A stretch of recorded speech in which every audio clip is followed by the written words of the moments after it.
Bushra Khan, welcome to RNN podcast. नाजरीन, Iran Israel के दरमियान जो जंग चल रही है उस पे अमेरिका के हवाले से हम बात करेंगे कि अमेरिका ने ईरान पर हमला किया है, लेकिन ईरान ने बदले में क्या किया है, क्या ईरान ने रिटेलिएट किया है या नहीं। और सुनने में आ रहा है कि शायद पाकिस्तानी हदूद, पाकिस्तानी एयर बेसिस जो हैं वो ईरान के लिए इस्तेमाल हो रही है। इस पे कितनी हकीकत है ये जानेंगे, लेकिन मूविंग ऑन हम बात करेंगे पंजाब हुकूमत की भी, कि पंजाब हुकूमत ने जो वादा किया था डिजर्विंग खानदानों को 50,000 घर देने का मंसूबा जो एक बनाया था, वो मंसूबा किस हद तक पहुंचा है, उस मंसूबे पे काम हो भी रहा है या नहीं, ये जानेंगे। और इसके साथ साथ साफ सुथरा पंजाब और साफ सुथरा पानी के हवाले से एक नया प्रोजेक्ट सामने आया है पंजाब हुकूमत का, उसके हवाले से भी बात करेंगे। और क्राइम सीरीज आपके साथ आज डिस्कस करेंगे, जिसमें ऑनर किलिंग, OLX पे डिजिटल क्राइम और इसके साथ साथ हनी ट्रैप केस जो है, इसके पीछे क्या हकीकत है, क्या कहानी है, आइए चलिए जानते हैं। मेरे साथ मौजूद है senior journalist mister Naseem Qureshi.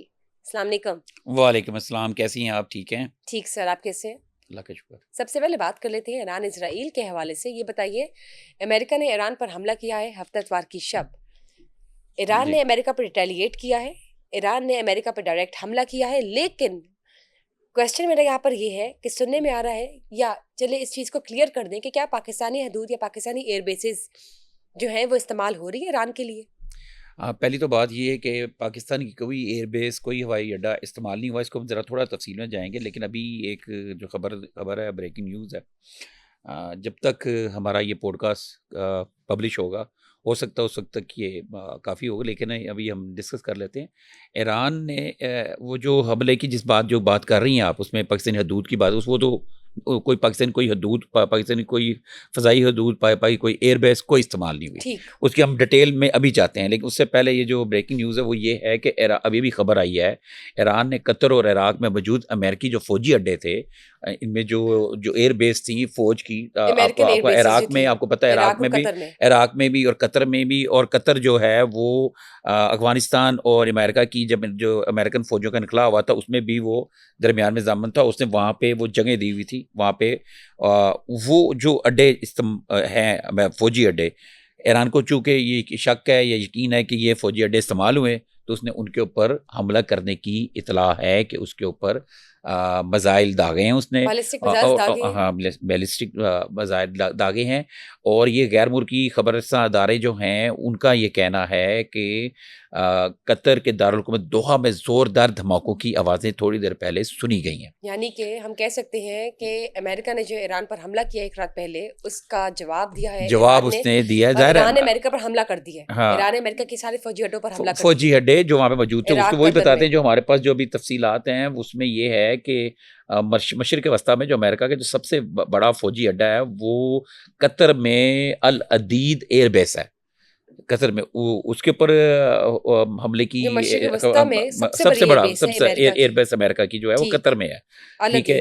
अदीद Iraq में अल एनुल असद एयरबेस पर फजाई दफाई निज़ाम के लिए उन्होंने फॉल कर दिया। उन्होंने कहा जनाब अपने जो उनके फौजी एहलकार हैं, अमेरिकन हैं, जो भी हैं, उनको उन्होंने कहा बंकर्स में चले जाए, महफूज मुकामात पे चले।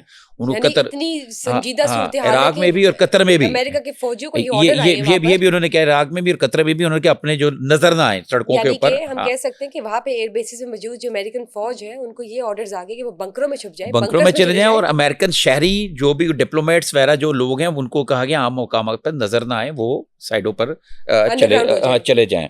अच्छा, ये और इसमें ईरानी खबरसां अदारों का जो अदारा है, तस्नीम उसका नाम है, उनका कहना है कि इस हमले को ऑपरेशन बशारते फतह का नाम दिया गया, ईरान ने दिया गया। अब फतह का नाम दे दिया। अब आ जाएं, ये तो है ताज़ा तरीन, अभी जैसे ही हमले किए गए जी, कुवैत, बहरीन और सऊदी अरेबिया। नहीं, अभी कतर और इराक पर हमले हुए हैं। कतर और इराक पर हमले हुए। कतर और इराक में जो फौजी अड्डे बहरीन में भी हो चुके हैं, अभी रिसेंटली अपडेट्स आ रही हैं जो। अच्छा जी, बिल्कुल ठीक है। वो भी अभी हमने, क्योंकि हम पॉडकास्ट पे बैठे हैं तो हम देख नहीं रहे, हमारे पास जो यकीनन आ रही होंगी। तो मैं आपके सवाल के तरफ आता हूँ कि जो 22 जून को जो अमेरिका ने हमला किया, और वो उन मज़ाइलों का नाम है, वो अजीब सा बंकर करके नाम है, मैंने लिखा भी हुआ था। वो जो दागे हैं, वो उसकी खसूसियत ये है कि वो कोई 100 या 200 फीट नीचे तक जाता है। बाकी जो जितने भी जो बम होते हैं या मज़ाइल जो होते हैं जो जहाज़ों से फेंके जाते हैं कहीं पे तबाही के लिए, वो जैसे ज़मीन से टच करते हैं तो वो ब्लास्ट हो जाते हैं। इस वाले में ये खूबी है, ये स्पेशली जो एटमी तनसीबात को तबाह करने के लिए, एटमी तनसीबात होती हैं 200-300 फीट या 200-300 किलोमीटर नीचे तक, मीटर तक, या जो नीचे तक ज़मीन के नीचे वो बनाई जाती हैं ताकि महफूज रहें। तो ये ऐसे है कि ये जब गिरता है ऊपर से तो इसके जो होल है वो ऐसे स्टील का बनाया गया, काफ़ी मोटे स्टील का बनाया गया है जो आसानी से पड़ता। वो जब नीचे गिरता है तो ज़मीन के अंदर धंसता जाता है, नीचे तक जाता है, फिर वहाँ से जाके ब्लास्ट होता है। तो तनसीबात को वो नुकसान पहुँचाने के लिए। तो अभी तक जो हमारे पास जो इत्तलात हैं, ये 2 दिन पहले का वाक़या है अब, तो उसमें वो उन्होंने 2 वहाँ तक गिराए हैं और उनका दावा है कि उन्होंने काफ़ी नुकसान पहुँचाया है। लेकिन जो उनके जो व्हाइट हाउस में या पेंटागन में जो उनकी प्रेस कॉन्फ्रेंस थी, उसके अंदर सहाफ़ियों ने उनसे उनके मिनिस्टर से पूछा कि आप अपने टारगेट पूरे किए हैं, आपने टारगेट पूरी, अभी तक ये उन्होंने नहीं बताया। और वैसे भी कितना नुकसान हुआ, कितनी तबाही हुई, ये एक टॉप सीक्रेट चीज़ें होती हैं, ये बाद में निकलती हैं। तो लेकिन अब आते हैं हम इस बात के ऊपर कि ये अमेरिकन ने हदूद इस्तेमाल जो फ़ज़ाई हदूद इस्तेमाल की है कि नहीं की, वो बिल्कुल नहीं की, वो हम बताते हैं ये जो शक व शुबात चल रहे हैं, ये जो इबहम है कि पाकिस्तानी एयर बेसिस या पाकिस्तानी हदूद इस्तेमाल हुई है ईरान के लिए, या ईरान को जो है वो हदूद या ये एयर बेसिस दी गई हैं पाकिस्तान की जानब से हमले के लिए, इसमें कितनी हकीकत है? यानी कि ऐसा कुछ नहीं है, पाकिस्तान की जानब से कोई हदूद, कोई एयर बेस जो है वो ईरान नहीं के लिए नहीं नहीं नहीं इस्तेमाल नहीं हुई। नहीं, कोई नहीं, वो इस तरफ से उन्होंने किया ही नहीं। और पेंटागन के मुताबिक त्यारों ने बहरुल ओकियानूस यूरोप और बहर रूम के रास्ते से मगरिब से ईरान की फ़ज़ाई हदूद में दाखिल हुए, उन्होंने हमला किया वहाँ पे। और ईरानी दफ़ाई निज़ाम को धोखा देने के लिए उन्होंने 2 त्यारों को बहरुल काहिल की तरफ भेज दिया कि अगर ईरानी देखें तो उसकी तरफ चले जाए। तो ये 1800 किलोमीटर का तवील जो है ना जनूबी साहली इलाके से त्यारे प्रवास कर सकते थे। लेकिन एक एक्स की पोस्टिंग दावा किया है उन्होंने कि ना तो पाकिस्तान की और ना ही भारत की किसी फ़ज़ाई हदूद को इस्तेमाल नहीं किया गया, ये उनकी तरफ से है, अमेरिकन की तरफ से है। तो अब मैं आपको एक चीज़ इसमें बताऊं, इस ऑपरेशन में इस ऑपरेशन में कोई 145 के करीब त्यारे थे, जिसमें F-15 भी थे, F-18 भी थे, F-22 भी थे। इन त्यारों ने इनको मतलब साथ साथ कवर किया, उनको क्या कहते हैं उसको, कवर किया। और साथ में इनको जो एयर फ्यूलिंग बंकर से ऊपर ये फ़ज़ा में उनको फ्यूल दिया गया, इतना लंबा सफ़र वो जो करके और अपना टारगेट पूरा करके गए। ये तो है जी, पाकिस्तान का कोई एयरबेस, कोई किसी किस्म का अमेरिका के लिए कोई चीज़ इस्तेमाल नहीं हुई। ज़बरदस्त, यानी कि ये तो हमने चीज़ क्लियर कर ली, ये बात है, ये जो शक व शुबात थे ये क्लियर हो गए कि पाकिस्तान की जानब से पाकिस्तान की कोई भी हदूद, पाकिस्तान की कोई भी एयर बेस जो है वो ईरान के लिए इस्तेमाल नहीं हुई। ईरान के और ख़िलाफ़ ईरान इस्तेमाल ने नहीं जो हुई। है वो इस वक्त अमेरिका पर डायरेक्ट हमला कर दिया है। अमेरिका के जितने भी फौजी अड्डे इर्द गिर्द के ममालिक में मौजूद हैं, Qatar, Doha, Iraq, Kuwait, Bahrain, Saudi Arabia, उनके जो अमेरिकन एयर बेसिस है उस पर हमला कर दिया है। उनके जो फ़िज़ाई निज़ाम है उसको फ़ाल कर दिया है। वहाँ पर जो बैलिस्टिक मिसाइल से दाग दिए हैं, तकरीबन 6 से ज़ायद बैलिस्टिक फ़ज़ाई मिसाइल्स निज़ाम फ़ाल कतर तो में दागे अमेरिका ने हैं। खुद किया है। अमेरिका ने अपना फ़ज़ाई निज़ाम फ़ाल किया कि अगर कोई इन हमलों को रुकने, इन हमलों से बचने के लिए। और जो तकरीबन 6 से ज़ायद बैलिस्टिक मिसाइल्स हैं वो जो हैं अभी तकरीबन तबाही 6। कितनी हुई है, नुकसान कितना हुआ है, वो अपने टारगेट पर गए हैं या नहीं गए, अभी सिर्फ आवाज़ें तक की सुनी गई हैं। अभी इसकी मुस्तक़ा इतलात अभी आना अल बाकी हैं। उदीद एयरबेस और एन हाँ, इस पे असद कितनी कितनी एयरबेस जो तबाही है, हुई है, कितना नुकसान हुआ है कि वो अपने उस पे कामयाब हुए या नहीं हुए। लेकिन दावा इस तो ये ऑपरेशन को बशारत फतह कहा गया दावा है ये ईरान है, की जानब से। दावा ये है, ईरानी मीडिया का दावा ये है कि उन्होंने अमेरिकन फौजी अड्डों को काफ़ी भारी नुकसान पहुँचाया। ठीक, लेट्स सी मज़ीद अपडेट्स क्या है ईरान इसराइल के दरमियान जो कशीदगी है, और अब ईरान और और ये अमेरिका वर्ल्ड के वार दरमियान जो 3 की जंग तरफ चल ये रही बात है, जा रही है, वर्ल्ड वार 3 ये ये मेरे जो ख्याल अब से देखें ना, शुरू हो गई है, या अब हम ये नहीं कह सकते कि इशारा है। ऐसा देख लगता है कि शायद ये तीसरी आलमी जंग जो है वो शुरू हो चुकी है। जिस तरह से ईरान रिटेलिएट कर रहा है, अमेरिकन एयर बेसिस जो इराक, कतर, दोहा, कुवैत, बहरीन, सऊदी अरेबिया में मौजूद है, जिस तरह से वो बैलिस्टिक मिसाइल्स दाग रहा है, वो हम सबके सामने। लेट्स सी कहाँ जाके ये जो मामलात है वो तय पाते वर्ल्ड होते वार हैं। 3 की यही तो है ना कि इसमें देखो अब कतर पे भी हमला कर दिया और इराक पे भी कर दिया और 2 आपने और बता रहे लेकिन सर हैं। अमेरिका ने तो 2 और हफ्ते का इसका मार्जिन मतलब तो दिया था ईरान वर्ल्ड को। वार की तरफ ये जा रहे हैं मतलब। लेकिन अमेरिका ने 2 हफ्ते का मार्जिन दिया था ईरान को, और अभी तो 2 हफ्ते क्या 2-3 दिन भी पूरे नहीं हुए थे, तो अमेरिका ने 1 रात पहले स्टार्ट ली है। अब देखें अब हम तो ये ये क्या चाहेंगे माजरा हमारी तो है? ये क्या ये वर्ल्ड वार 3 की तरफ ये चीज़ें जा रही हैं और हमारी ये दुआ है अल्लाह मियां से कि ये वर्ल्ड वार 3 की तरफ चीज़ें ना जाएं, वरना तो ये बहुत ख़तरनाक चीज़ ये वहाँ तक नहीं रहेगी, फैलती फैलती कहीं भी जा पहुँच सकती है। यकीनन। तो बस आप दुआ करें कि ये ना हो। लेट्स सी, और वी आर होपफुल कि ये जो मामलात है वो तय पा जाए, कहीं ना कहीं मुज़ाकरात हो जाए, कि टेबल टॉक हो जाए, और जो दोनों ममालिक हैं वो जंग बंदी की तरफ जाए और जंग बंदी की तरफ आमादा हो। इसी में पूरी इंसानियत जो है वो महफूज है, और इसी में पूरी इंसानियत का अब फ़ायदा मेरा है। ख़ैर टेबल टॉक कर लेनी चाहिए, अमेरिका को बस कर देना चाहिए। अमेरिका अपने टारगेट जो उसने जो करना था वहाँ पे वो तो कर चुका है। अमेरिका ईरानी जो एटमी तनसीबात के ऊपर वो अपना हमला कर चुका है और ये ऐसा नहीं है कि वहाँ पे चीज़ें थीं या नहीं थीं, लेकिन जो नुकसान हुआ होगा वो नुकसान इतनी जल्दी तो उसकी भरपाई नहीं होनी। तो अमेरिका को अब चाहिए कि वो अ, जो है ना एक जो सफारती मामलात है उस तरीके से हो ताकि एक इंसानियत जो है ना उसकी बचत हो सके। ठीक। सर मूविंग ऑन, बात करते हैं पंजाब हुकूमत की। पंजाब हुकूमत ने जो एक नया मंसूबा बनाया था 50,000 घर देने का डिज़र्विंग फैमिलीज़ को, वो 50,000 घर का जो मंसूबा है क्या वो कंप्लीट हो गया है या होने जा रहा है? उस हवाले से मुझे प्लीज़ अपडेट्स दीजिए। अच्छा, ये 50,000 घरों के हवाले से ना आज हम एक जगह थे, वहाँ पे बिलाल यासीन मिनिस्टर हाउसिंग भी थे, राना सिकंदर, गुलाब सिकंदर भी वो थे, जो वज़ीर तालीम वो भी थे, और सेक्रेटरी हाउसिंग नूरुल अमीन मेंगल भी थे, सीईओ साफ पानी कंपनी जाहिद अजीज़ भी थे और दीगर अफसरान भी थे। तो ये एक प्रेस ब्रीफिंग थी, उसमें उन्होंने बताया ये बात। उन्होंने कहा है कि जो ये प्रोजेक्ट था अपना घर अपनी छत वाला, इसको ये 50,000 का टारगेट था। तो नूरुल अमीन मेंगल साहब ने बताया मिनिस्टर साहब को कि अब ये 55,000 पे जा रहा है और मरीम नवाज साहब ने मेरा 10 अरब या 20 अरब मज़ीद कुछ ऐसी कोई रकम है जो मज़ीद रिलीज़ की है, जिसकी वजह से ये 50 से 55 पे जा रहा है और 45,000 45 के करीब जो हैं वो जो यूनिट हैं, जो उनका प्रोजेक्ट है वो तकरीबन नियर टू कंप्लीट है। वो 30 जून तक वो कंप्लीट कर देंगे और ये अगर ऐसा हो रहा है और ज़बरदस्त बात ये है, अगर ऐसा तो ये हो रहा है तो ये एग्जीक्यूट हो तो जाए और डिज़र्विंग बहुत फैमिलीज़ को ज़बरदस्त मिल बात जाए। है। देखो बेघर लोगों को घर मिलना आज के दौर में जो कहाँ आप ये देखें किस एक एरिया ईंट में बन रहे हैं घर? ये कहाँ पे मुख्तलिफ बन रहे हैं? पंजाब में मुख्तलिफ जगहों पे मुख्तलिफ जगहों पे हैं। मुख्तलिफ जगहों पे हैं, पंजाब में हैं। और जो उन्होंने 15 लाख रुपए दिए उन्होंने लोगों को कि वो अपना घर खुद बनाएं, ये वो वाला प्रोजेक्ट है।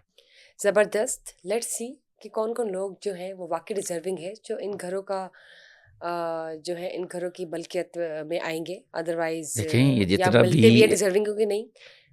दोबारा कर देखिए लेती, मैं खान, ये दोबारा मैं रिपीट आपके कर बात लेती हूँ। नहीं ठीक है, नहीं ये तो मैं आपको बताऊं लेट्स सी सर कि ये डिज़र्विंग फैमिलीज़ को मिलते भी हैं या नहीं? क्या नहीं नहीं फ़ीडबैक ये आता अभी है? तक तो जो अभी तो ये उनकी देखिए ना 30 जून के बाद जो डिज़र्विंग फैमिलीज़ है, अगर वाक़ई उनको ये घर मिलते हैं कि प्रोजेक्ट एग्ज़ीक्यूट होता है, तो वो जो फ़ीडबैक आएगा, वो ही बताएगा कि कितनी हकीकत है इस प्रोजेक्ट के एग्ज़ीक्यूशन में, अल्लाह कितनी करे, हकीकत है। लेट्स सी, अल्लाह करे, जैसे लेट्स उन्होंने सी। मुझे बताया, बिलाल यासीन साहब ने मिनिस्टर साहब ने मुझे खुद बताया और सेक्रेटरी साहब भी बैठे थे, उन्होंने कहा जी ये जो ब्रेन चाइल्ड था मियां नवाज शरीफ साहब का, और जो मरीम नवाज साहब हैं जो वज़ीर आला पंजाब हैं, उन्होंने इसके लिए नहीं सर, ब्रेन चाइल्ड काफ़ी खाली इनका नहीं था, मेरे ख़्याल से पिछली हुकूमत ने भी कुछ इस तरह के जो प्रोजेक्ट्स है वो फ्रंट फुट पर लाने की कोशिश की है। तो ये ब्रेन चाइल्ड हर दौर पे हर हुकूमत का रहा है। देखते कि ये इस दौर में जो हुकूमत मौजूद है, मौजूदा जो हुकूमत में मौजूद है निज़ाम, या जो हम सर्टेन पार्टीज़ कर लेते हैं, वो इसको किस हद तक एग्ज़ीक्यूट करती है और उसके बाद क्या फल निकलता है इसका। Let's see. लेकिन अब जो साबका हुकूमत की अगर बात करें तो उससे उनके भी भी साबका के प्रोजेक्ट पास थे। चले जाते सर, कोई ना कोई इस तरह के हाँ, प्रोजेक्ट्स हमेशा से हम सुनते रहे हैं। सुनते रहे हैं देखे नहीं है आते किसी रहे, ने भी लेकिन प्रैक्टिकली, ये अब लेकिन इनका दावा था कि ये कंप्लीशन की तरफ जा रहे हैं, कंप्लीट हो रहे हैं। लेट्स हाँ सी, ये चलें तो जी, वही है कि जब आउटपुट आएगा तो सब जी देखेंगे, बिल्कुल और ठीक फिर है। हम उसके हवाले से भी अपडेट्स देंगे। सर ये बताइए, साफ सुथरा पानी, वाटर फिल्ट्रेशन प्लांट्स जो है उसके हवाले से कोई सर्टन चेक्स जो है वो रिलीज किए हैं पंजाब हुकूमत ने, वो कितने के चेक्स हैं और वो किन किन इदारों के लिए है? अच्छा, मिस खान, इसमें आपको बताऊँ, ये साफ पानी का पहले ये कंपनी बनी थी। जी। ये स्टार्टिंग में जब इनकी गवर्नमेंट थी, पहले वाली गवर्नमेंट, जो 2008 से लेके 2013 तक जो गवर्नमेंट थी ना, उसमें ये साफ पानी कंपनी बनी थी। इसके मुख्तलिफ सीईओज थे, जो इस वक्त जो है ना senior member board, Nabeel Javed, वो भी इसके सीईओ थे, एक दो लोग और भी थे, और इसके सीईओ वसीम अजमल चौधरी साहब भी रहे हैं। तो ये साफ पानी कंपनी उस तरीके से चल नहीं सकी, बहुत सारे ये स्कैंडल्स की नज़र हो गई। जबकि मैंने देखा था वसीम अजमल चौधरी बड़ा ज़बरदस्त काम कर रहे थे, लेकिन पता नहीं क्या इनकी उसकी सियासी चपकलिस में चली गई। फिर उसके बाद साफ पानी कंपनी ऐसे ही रही, कोई प्रोजेक्ट उसके इतने सामने नहीं आए। अब उन्होंने ना उसको बनाया, उनको जिम्मेदारी दी। एमडी वासा थे, साबका एमडी वासा थे, जाहिद अजीज़ साहब। अब वो उनके ज़िम्मे दी, उनके सुपुर्द किया है, वो सीईओ साफ पानी कंपनी है। तो अभी हाल ही में चंद दिन पहले नूरुल मेंगल, ये डीसी लाहौर भी रहे हैं, कमिश्नर भी रहे हैं, बड़ा विजन रखते हैं। ये इन्होंने होम डिपार्टमेंट में वो बैड टच गुड टच वाली बात जो इन्होंने वीडियोस बनाई बच्चों के लिए, मैं बड़ा अप्रिशिएट करता हूँ। जैसे वो आए तो ये जो बात जो अभी आपने की है ना, ये इन्होंने प्रपोजल आपस में बैठ के डिस्कस की कि ये साफ पानी के जो मैंने एक जगह देखी ऐसी, जहाँ पे मुशर्रफ दौर का वाटर फिल्ट्रेशन प्लांट लगा। फिर उसके बाद चौधरी परवेज़ इलाही की गवर्नमेंट आई, काफली की गवर्नमेंट आई, उनका वाटर फिल्ट्रेशन प्लांट लगा हुआ। और फिर उसके बाद जब इनकी गवर्नमेंट आई, नून लीग की जो सब मौजूदा गवर्नमेंट है, जो लोग हैं, इनकी गवर्नमेंट आई, उनका वाटर फिल्ट्रेशन प्लांट लगा। ये एक ऐसी जगह, और वो मैंने अभी चंद दिन पहले विजिट किया, वो तीनों के तीनों बंद है। ठीक है। अब वाटर फिल्ट्रेशन प्लांट जब लगता है उसकी मेंटेनेंस भी होती है। बहुत सारी जगहों पे हमारी भी नज़रों में, मैंने भी देखा वाटर फिल्ट्रेशन प्लांट, उनकी टूटियां गायब है, नहीं, चीज़ें गायब है। अब तो ये मैं जो मैं आप अभी आपके करंट उसकी तरफ आ रहा हूँ सिचुएशन ना, है मैं ये वाटर नहीं नहीं फिल्ट्रेशन प्लांट्स की, मैं अब बता रहा हूँ ना, अभी ये बात बता रहा हूँ।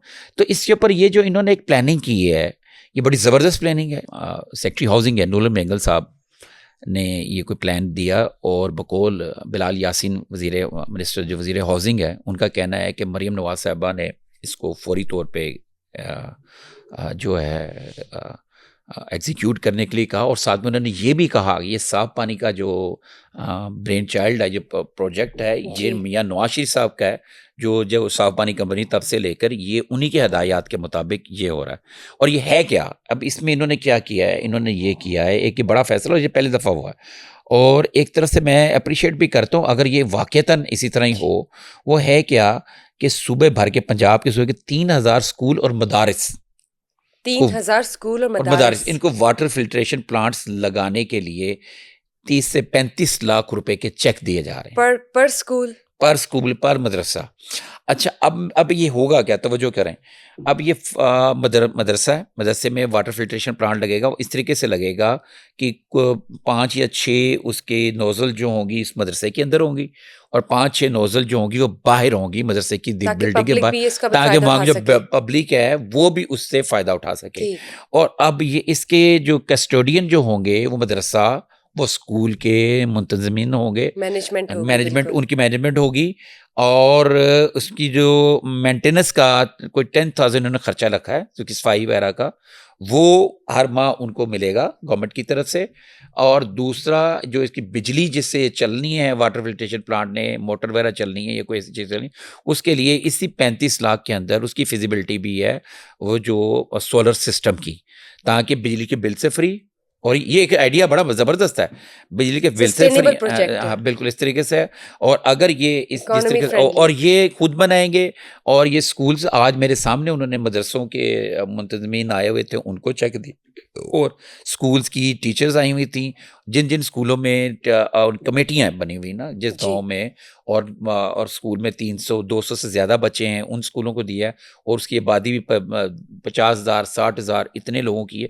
जाहिर है जब साफ़ पानी मिलेगा तो लोग, हम अभी भी आप देखें ना, जहाँ कहीं लोगों का ख्याल है कि इस यहाँ से साफ़ पानी आ रहा है, लोग अपने भर के वो साथ में घरों से बोतलें लेकर आ रहे होते हैं, गाड़ी में, मोटरसाइकिल पे, पैदल, साइकिल पे लेके जा रहे होते हैं। और गाँव में अगर साफ पानी मिल जाए तो ये देखें, ये सबसे बड़ी बुनियादी ज़रूरत है और फ़र्ज़ भी है गवर्नमेंट का, बिल्कुल ठीक बात की बुनियादी साफ पानी देना। सर। आई होप कि ये प्रोजेक्ट जो है वो एग्जीक्यूट हो और कामयाब हो और इससे बहुत से लोग जो हैं वो फ़ायदा उठाए। मेरा एक सवाल है यहाँ पर कि जो ऑलरेडी एग्जिस्टिंग प्लांट्स हैं पानी के, क्या वो इतने नाकिस हो चुके हैं या क्या उनका कुछ नहीं हो सकता, या वो रिपेयर, मतलब उसका मुझे बताएं, उनका क्या सूरत हाल क्या है? अच्छा, इसके ऊपर बड़ी ज़बरदस्त बात की मैंने, ये मेरा क्वेश्चन था, ये जो आपने बात की, मैं यही मेरा क्वेश्चन था कि जी वाटर फिल्ट्रेशन प्लांट बहुत सारे बने हुए हैं, हर गवर्नमेंट में बनते हैं, आपने लगाए हैं, और उनका क्या सूरत है, कितने जी। फ़ाल हैं और कितने जो चल रहे हैं, जो नहीं चल रहे तो उनके ऊपर क्या खर्चा है। उन्होंने बताया कि अब हमने ये किया है कि उनमें एक जियो मेम्बरिंग होती है, एक रेल लेयर होती है, जो एक्चुअली अगर हम आप आसान लैंग्वेज में बात करें तो वो फ़िल्टर होता है, एक फ़िल्टर जिससे पानी वो कहते हैं, वो हमने एयरलिफ्ट बाहर से मंगवाई है, बाकायदा हमने इम्पोर्ट की है। और उसके ज़रिए पता नहीं वो बता रहे थे कि 50% जो है वो वाटर फिल्ट्रेशन पहले वाले लगे हुए उनको वो फॉल कर रहे हैं। फॉल करने के बाद उनके ऊपर पूरी उसकी मॉनिटरिंग होगी और उसका वो जो मुतलका अदारे वो उसको देखेंगे, वो भी किसी कम्युनिटी के हवाले किया जाएगा और वो कम्युनिटी के लोग उसको देखेंगे। उसका भी इन्होंने बताया कि वो कर रहे हैं, उसके लिए स्पेशली उन्होंने वो मंगाई है और उसमें उन्होंने कहा कॉम्प्रोमाइज़ नहीं करना, एक ही तरह की, एक ही क्योंकि जब आप यहाँ पे लगते हैं वाटर फिल्ट्रेशन प्लांट, तो उसमें अगर कंप्रोमाइज़ कर जाएँ तो वो ज़्यादा देर नहीं चलती। ठीक। इन्होंने किसी कंट्री का नाम मुझे ज़हन में नहीं आ रहा, कहीं बाहर से कोई अच्छी जबरदस्त, अगर ऐसी बात है तो लेट्स सी, हुँ। हुकूमत जो है वो जोरों शोर से काम कर रही है साफ और सुथरे ये इसका पंजाब, साफ ने सुथरे इसके पानी पर।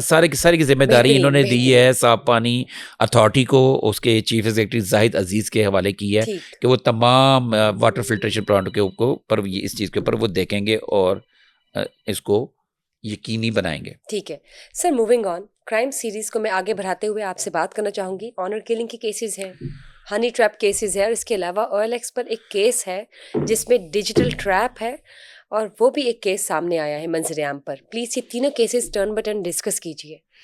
देखिए, मैं इसके ऊपर पहले तो हम ये बात कर देते हैं ना, ये जो एक फ्रॉड, जो डिजिटल फ्रॉड, जिससे लोगों के एसेट्स जी। लूटे जा रहे हैं, हमने पहले भी एक दफ़ा बात की थी और हम अभी तो मैं इस एक केस के बारे में बात करता हूँ, लेकिन नेक्स्ट हमारा पॉडकास्ट होगा इंशाल्लाह ताला, हम इसके ऊपर बात करेंगे, तफसीली बात करेंगे ताकि लोगों को इसकी आगाही और अवेयरनेस हो। आप OLX पे ऐड देते हैं, जी आप OLX पे कोई चीज़ खरीदने जाते हैं, बिल्कुल। आप OLX पे ऐड देते हैं कि मैंने मोबाइल फ़ोन सेल करना है, मैंने गाड़ी सेल करनी है, मैंने मोटर बाइक सेल करनी है, मैंने फर्नीचर सेल करना है, मैंने कोई फ्रिज सेल करना, अपना फ़रोख्त ये करने के प्लेटफॉर्म सेल है ही करने के लिए, इसलिए, आप खरीदो सेल करने, ये फरोख्त के देखिए, ये लिए। मैं अभी OLX। मैं ये फ्रॉड बता रहा हूँ, ये अभी हमने सेल करने के लिए दिया। इसी तरह एक साहब ने, डिफेंस के एक रहायशी हैं, उन्होंने जनाब अपना OLX पे ऐड दिया, अपनी हैवल गाड़ी, बड़ी लग्जरी गाड़ी है, वो कोई 9 मिलियन की गाड़ी है, मालियत की गाड़ी, वो उन्होंने अखबार में उसमें OLX पे ऐड दिया।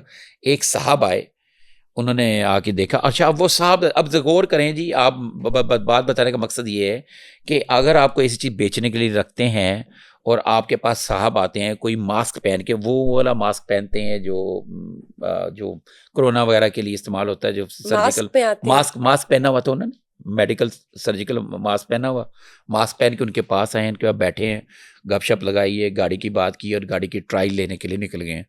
और उनका जो बेटा, गाड़ी के ओनर का बेटा, साथ बैठ गया। वो आगे जाके बड़े अच्छी तरीके से उनसे रिलैक्स में बातें कर रहे हैं, जनाब ये अच्छा, इसमें ये क्या है, ये गाड़ी की, अच्छा ये भी ठीक है, अच्छा यार ये बड़ी अच्छी चीज़ है, ये चीज़ है, फ्रेंडली कर बट लिया। फ्रेंडली। वो बच्चा भी देख रहा है कि यार ये ज़रा कुछ कम कर लेना, पापा को मेरी सिफारिश कर देना, इस तरह की ना उससे बातें शातें करते हुए साथ ही आगे एक मेडिकल स्टोर के पास गाड़ी खड़ी की, उसे कहा कि यार ज़रा प्लीज़ मेरे सर में बहुत दर्द पेन हो रही है, मेरे लिए डिस्प्रिन तो ले आओ। इस दौरान जो 2-4 मिनट, 5 मिनट घर से निकल के मेन तक आया था, वो बच्चे के साथ जैसे बातें कर रहा था और बच्चे को यूँ यकीन दिला रहा कंफर्ट था कि लेवल मैंने मिल गाड़ी जाए। हाँ ले जी। रहा हूँ, मैं खाता-पीता बंदा हूँ और मैं गाड़ी खरीदने ही आया हूँ।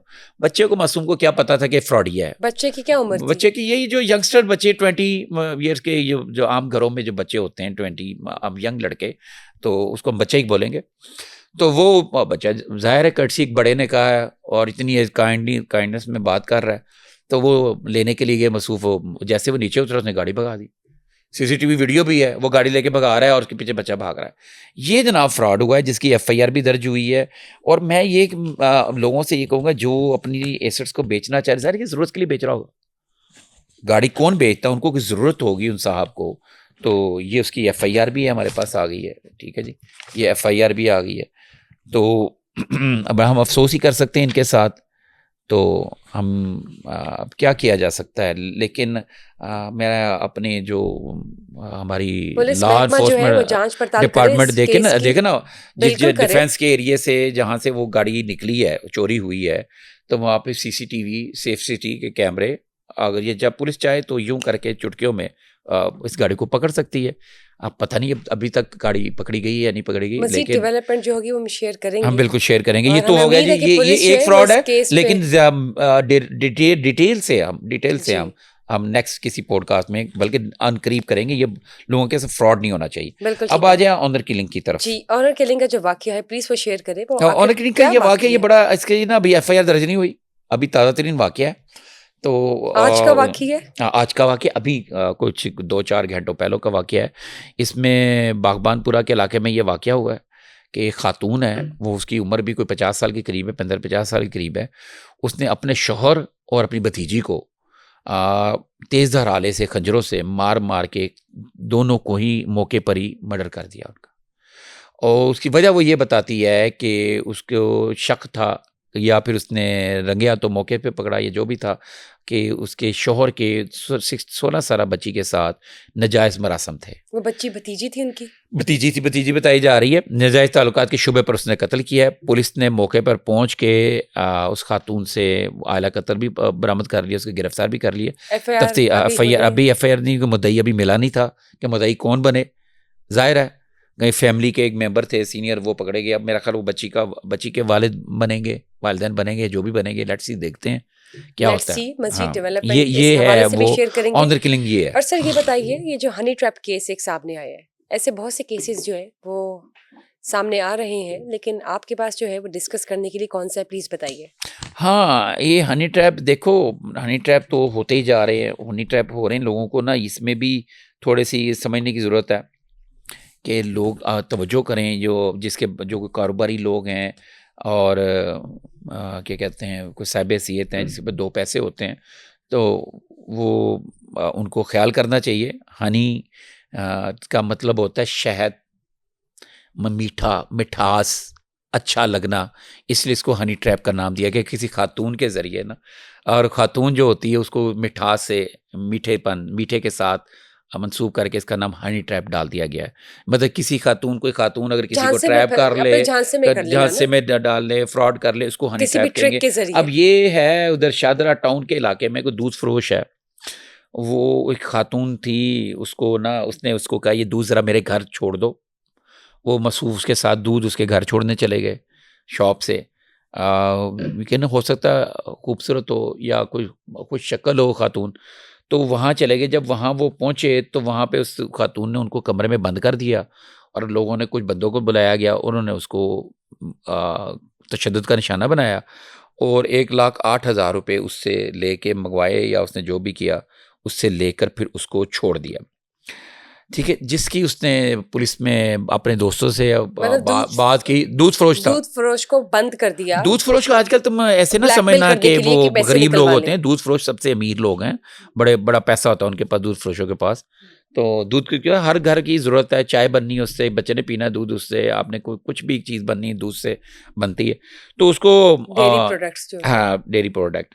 तो उनको मसूफ ने जाके फिर अपने किसी दोस्त वगैरह से बात की, वो फिर उन्होंने पुलिस से बात की। मतलब जब हनी ट्रैप होता है तो अक्सर लोग ये समझते हैं ये किसी को बात नहीं, वीडियो शीडियो भी बना लेते हैं ना, तो ये किसी से बात नहीं करेगा। जब उनसे बात की तो उन्होंने इंकशाफ हुआ, तो वहाँ के ना सदर टाउन में नायब हेड मुहर्रर मुलजिम था, उसकी निशानदेही हुई। कौन से इलाके का वाकया है ये शादरा टाउन का, उसकी निशानदेही हुई। तो उसने जनाब जो हेड मुहर्रर साहब ने फिर जाके ना अपना साथी मुलजिम उसको भी गिरफ्तार करवाया,